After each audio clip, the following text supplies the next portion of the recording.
Jangankan getanyo manusia,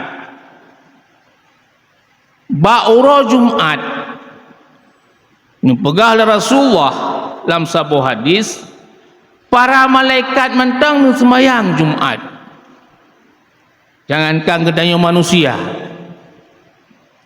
ba'wata ura Jumat daripada Rasulullah, ubena para malaikat musapat mandum di Baitul Makmur. Pat Baitul Makmurnya di atas langit yang ketujuh, timang atas Kaabah, bak tempat getawaf para malaikat. Bak wata ura Jumat daripada Rasulullah oleh malaikat Jibril naik atas sebuah menara, yang menaranya panjang kepegah tinggi 500 ton perjalanan.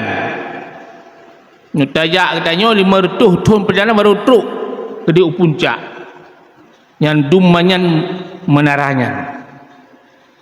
Oleh malaikat Jibril, karena malaikat Jibril punya sayap, sekilat katruk ke di puncak. Ubud malaikat Jibril atas puncak menara untuk mengumandangkan azan Jumat.